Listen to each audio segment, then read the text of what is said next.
This is episode 4 of Studio Suave's Behind the Brand, featuring Atlanta-based music artist Alyse Nichole. My name is Alyse Nichole, and I am a sing rapper from Los Angeles, California. So just kind of tell me about like when you first started rapping and like kind of like what got you interested in it and everything. Okay. Okay. When I first started rapping, I was actually getting bullied on social media because I was doing Instagram covers and singing, and everyone was telling me it was like looking trash. And it was trash, I will admit that. But everyone was just really negative on my page, and that made me so angry because one thing with me, I don't like when I support people and then support me back, especially when I'm first starting out and everyone's first starting out things. When you do first start out at something, you're gonna suck at it. Like, it's just kind of how it is, but you grow into a bigger person. So that got deep. But anyway, I got really angry, and then I found a beat. I was like, I want to make an angry song. I found the beat to my song that's called Hating Ass Hoes. That's my first rap song ever.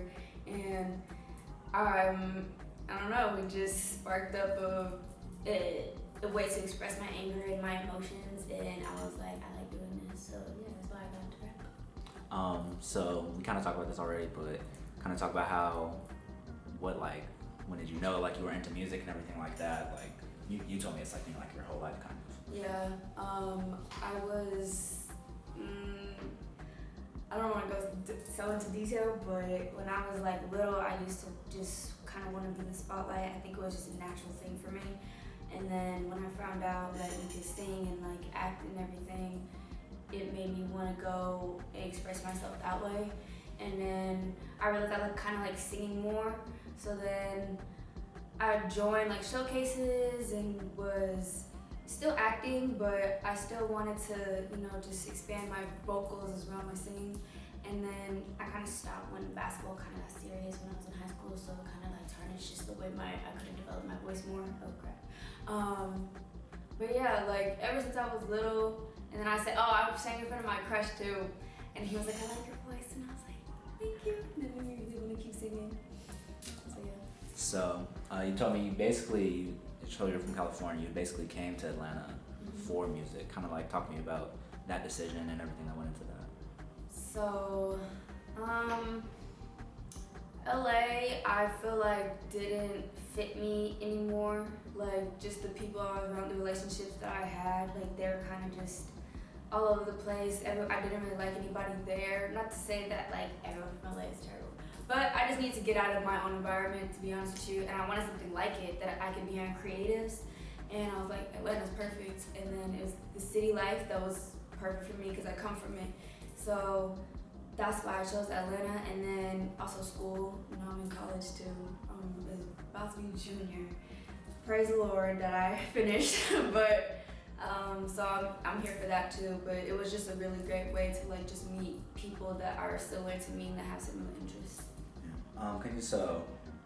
Can you talk a little bit more just about like how does Atlanta specifically with the creator community that we have between whether it's like rappers, producers, whatever, like how has that helped cultivate your talents too? Yeah, like especially in music, when you think about it, like where are all the hot artists coming from right now? Like where are they, like where is their hometown? And you see it from Atlanta, like Lakia, Lil Baby, you know, he's the biggest, hottest rapper right now, I suppose. That people look up to, and he's from Atlanta. Mulatto, like there's just a lot of people coming from here that in the music industry, just period, like you have QC Atlantic, like all those people and labels that are here. It's just a really perfect spot, especially when you're trying to do music. It's like the hub of music, if that makes any sense. So yeah, and LA for me is more acting wise, and like New York is really fashion wise for me. Or I feel like Atlanta is right now in our time of day, it is the hub of music. That's why I came here, especially because I want to expand my sound. I did, like I met a whole bunch of people, a whole bunch of artists, like producers, everyone rapping and singing around here. So it was a really great place to just meet other artists and people like me. So it was really cool. So you said you talked about how you're in school. How do you balance, you know, your time between making sure you're in school, like, and talk about like what you're in school for and everything? How do you like balance your time between all of it? So how I balance my school life and my artist life, honestly I take it day by day. I can't really give you like a set schedule or routine because it really depends on how I'm moving. But I have certain days I go to school, so those days, of course, are going to be school priority. And then the days I don't have school, I usually try to work on my artist stuff and maybe squeeze school in at the same time if there's any possibility. But I always get it done. Don't get me wrong. I'll get it done. It's just, it's hard. It keeps you up at night. It's very mentally draining, especially when you hear from your parents all the time. Cause you know, I still have parents on my back like, finish school, it's important. I'm like, okay. But especially for me, I go to school for business entrepreneurship. So I'm an entrepreneur. I think all artists are entrepreneurs because, especially independent artists, because you're working for yourself, you're creating a brand, and that's what a CEO is. You know, he creates a brand like Bill Gates. You know, when just office people. You know, you create a business. So that's what I am for myself. Is I am a business. I sell music, I sell merchandise, like stuff like that. By the way, go check out my merchandise. It's gonna be dropping soon. Just gonna drop that in there. And also go peep my new single. Also, yeah, that's basically what it is. Like I have to think of myself like that. So, what was the question? I kind of got lost. It's kind of just like, how do you balance? Like, what do you like? Really, what do you think are the benefits of actually doing, like, you have what you want to pursue passion-wise, and then what do you think are the benefits of actually still getting the degree, even though that's not really like your main focus? Yeah, I feel like the degree is really a backup plan, but it's useful in certain circumstances. For me personally, because I'm an entrepreneur, I feel like there's so many examples of people that don't really need a degree when you are an entrepreneur, if you think business minded, but you do still have to learn like how business works, and I do think school is good for that. But if you're not willing to put in the work to learn it yourself, I feel like you shouldn't even be an entrepreneur because it takes long hours. Like an entrepreneur is like 24-hour work. Like you're tired. I'm tired. I'm not gonna lie. Hey, so talk to me about kind of your label a little bit, and kind of like what that, just whole experience of that. So the label is called Wild the Label. It stands for Yonkers. Shout out to DMX. That's where Rough Riders came from, or is currently originated from. And this guy named Mike, I don't know why I'm like blanking. This guy named Mike and Dream, he put together all of us. Like, we're all from different states. We're not just from like California or New York. We're from Chicago, Maryland. Like, there's a whole bunch of us. And we fly out to New York and we, collab and just make music together. We had a photo shoot like just recently. Like, I just actually came back from that. So we kind of just trying to come up in that way, just creating from the bottom and like starting up, like we're trying to be the next QC, I guess you want to put it like that. Exactly. Yeah. So I think we talked about this a little bit, but like kind of talk about just like mentors that you have, or like you said it was kind of more like peer mentor type of situation amongst that kind of that group.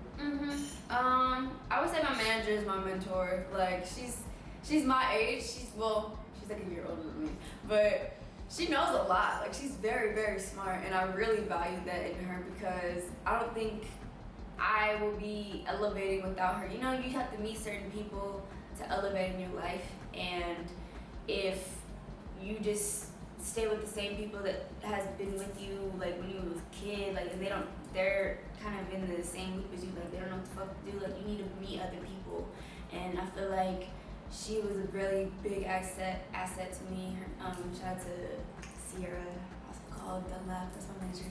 But yeah, she's very smart. My boyfriend, Chase a Million, he really helped me develop my sound. I really thank him a lot for that because when I was first starting, I didn't have anybody that cared like that.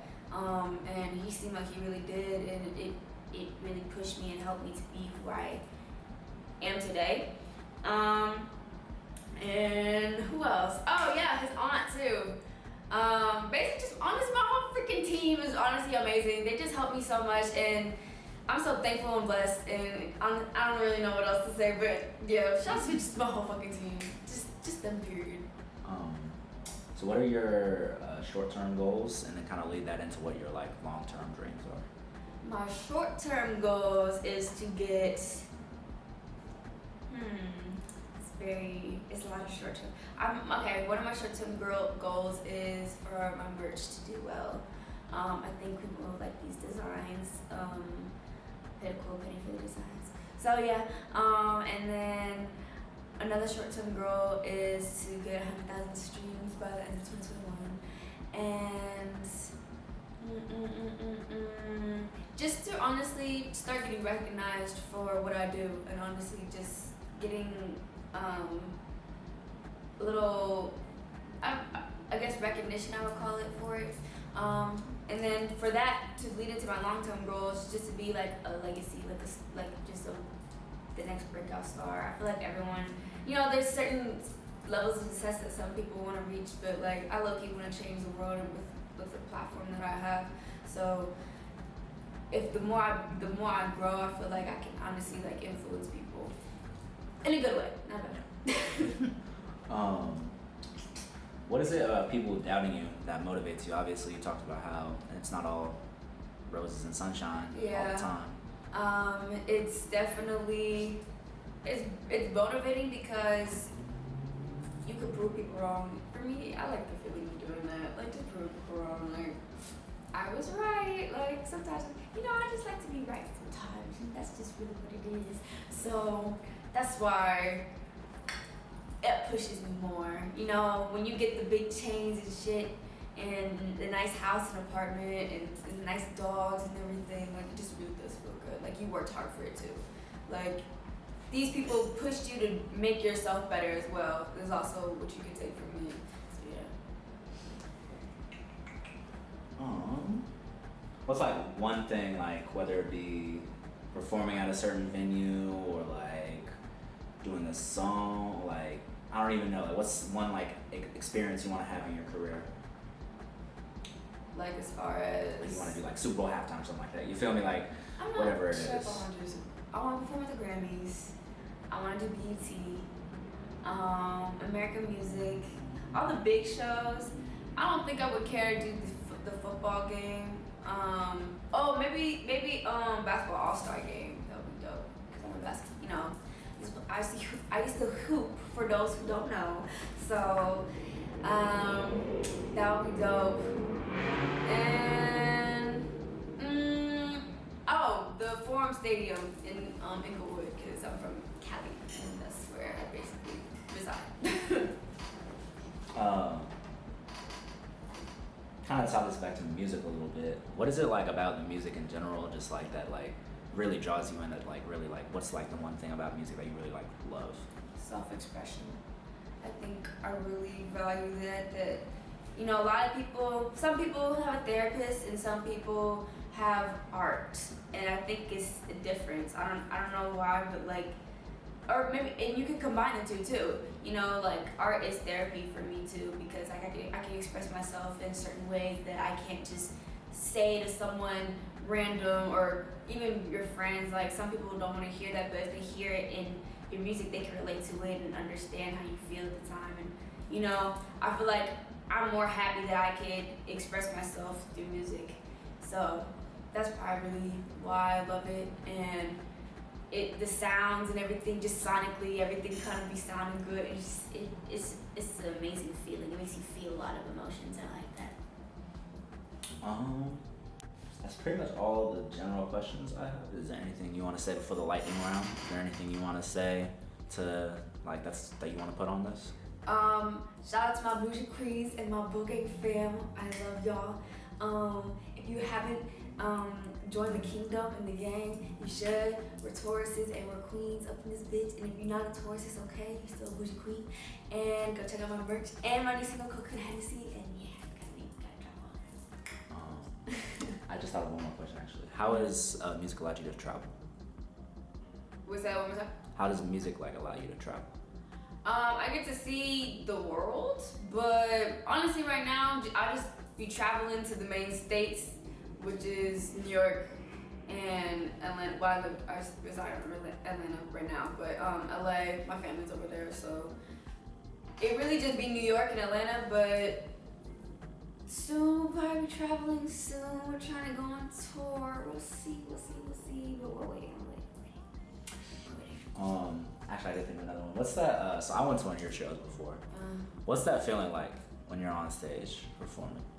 Like I'm on top of the world. It feels like I'm on top of the world. I know it sounds so cliche, but like, it feels like I have everyone's attention. Look at me, and it's not like I guess I say everyone's attention more, but it's okay. It's my job. It's my job to entertain. I just love entertaining people. Like it's fun. Like that's where my happiness mainly comes from, is entertaining people. I think that's why I mainly also do music too. Like I get to express myself and also entertain people in a good way and make people feel good too. So yeah, it's nice. That's why that feeling is good, being on stage, because I get to make people feel good through my energy and receive it back through the crowd. So yeah. All right, lightning round. Ready? Yes, sir. Alright. I'm prepared. I'll try to be. Expeditiously, you gotta do it quick. Okay. Alright. Artist you wanna work with the most? Doja Cat. Favorite studio to work at in Atlanta? Mine. Favorite color? Teal.